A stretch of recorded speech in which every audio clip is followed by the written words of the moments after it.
সামাজিক মাধ্যমত অপপ্ৰচাৰ চলি আছিলে অহা কাইলৈ এইচএছ পৰীক্ষাৰ ফলাফল ঘোষণা কৰিব বুলি। কিন্তু স্পষ্টভাৱে অসম উচ্চতৰ মাধ্যমিক শিক্ষা সংসদৰ চেয়াৰমেনে জনায় যে অহা কাইলৈ ৰিজাল্ট ঘোষণা কৰা নহয়।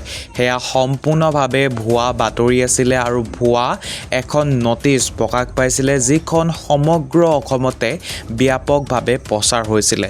যিখন দেখাৰ পাছতেই অসম উচ্চতৰ মাধ্যমিক শিক্ষা সংসদে নিজে সংবাদ মাধ্যমৰ যোগেদি অৱগত কৰায় যে অহা কাইলৈ ৰিজাল্ট ঘোষণা কৰা নহয়। লগতে তেওঁ সংবাদ মাধ্যমক জনায় যে ৰিজাল্টৰ কাম প্ৰায় হৈছে, কিন্তু কিছুমান কাম কৰিবলৈ বাকী আছে, যাৰ ফলস্বৰূপে তেওঁলোকে এতিয়াও ৰিজাল্ট কেতিয়া দিব পাৰে তাক লৈ ফিক্স নহয়। কিন্তু তেওঁলোকে চেষ্টা কৰিব যে পৰীক্ষাৰ ফলাফল 10 মে'ৰ ভিতৰত ঘোষণা কৰিবৰ কাৰণে। আৰু কি কৈছিলে সংবাদ মাধ্যমক অসম উচ্চতৰ মাধ্যমিক শিক্ষা সংসদৰ চেয়াৰমেনে তোমালোকক দেখা ল'ব বিচাৰিছোঁ। ছ'চিয়েল মিডিয়াত দেখিবলৈ পাইছোঁ, এই নটিফিকেশ্যনখন সম্পূৰ্ণ ভুৱা আৰু মিছা।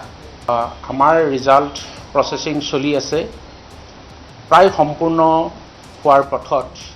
এতিয়াও 2-4টা কুৱেৰি আমালৈ আহি আছে, আৰু যেতিয়াই আমাৰ কুৱেৰিখিনি মিট হ'ব তেতিয়াই আমি ৰিজাল্ট ঘোষণাৰ কথা প্ৰকাশ কৰিম।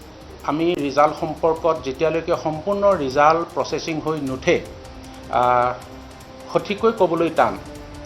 শিক্ষামন্ত্ৰী মহোদয়ো সেইটো ক'বলৈ অসুবিধা হ'ব, মোৰ ক্ষেত্ৰতো অসুবিধা হ'ব।